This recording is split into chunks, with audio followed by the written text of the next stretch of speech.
s'attendait à peu près à ça, quoi. Pas exceptionnel, mais pas non plus catastrophique comme on peut le voir dans certains endroits.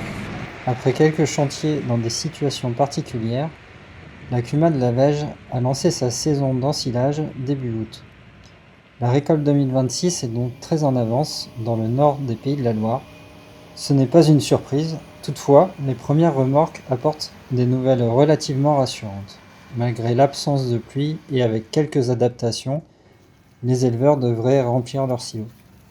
D'habitude, limite, on finit nos moissons à cette époque-là, alors que là, les moissons, bah, pareil, ils ont été très précoces au mois de juin, limite début juillet, on était quitte, quoi. Puis là, les ensilages au mois d'août, c'est du jamais vu, quoi. On voit des épis quand même, donc quand on se balade sur le bord des routes, on voit des champs qui sont bien pires que les nôtres quand même. Bon, de toute façon, les résultats, ils seront quand on fera des analyses de matière sèche, hein, c'est là qu'on verra vraiment.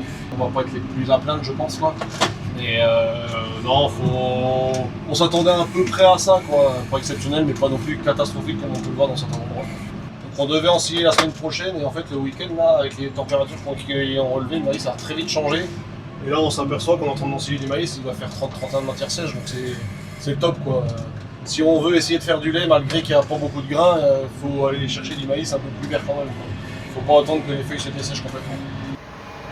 Pour l'instant, tout ce qu'on a fait, il n'y a pas des gros volumes. Et le rapport tige-grain, vu qu'il n'est pas très haut, il y a un tout petit peu de grain, surtout avec des qualités qui sont médiocres, mais il y a un petit peu de grain pour l'instant. Ça ne va pas être une grosse année, c'est pas non plus une grosse catastrophe. Le seul problème qu'il va y avoir, on va remplir les silos parce qu'il n'y aura pas de moisson. Donc ils vont faire à peu près 100-150 hectares de moisson maïs. Là, tout va passer en ensilage. Une année moyenne sur notre secteur, une année correcte, on est autour de 8 tonnes par an. Là, on va être de moyenne, je pense. Évidemment, on n'a pas tourné assez encore, mais je pense qu'on va être autour de 6 tonnes, quoi. L'équipe de la coopérative et leurs responsables retiendront déjà la complexité d'organiser l'agenda avec cette saison qui se bouscule. Ça devient un peu compliqué pour tout le monde, les chauffeurs surtout. Entre la moisson et les ensilages qui n'arrêtent pas, les congés, ça devient un peu compliqué, on va dire. On a de la chance d'avoir 4 chauffeurs à la CUMA qui arrivent à avoir un roulement et s'arranger entre eux pour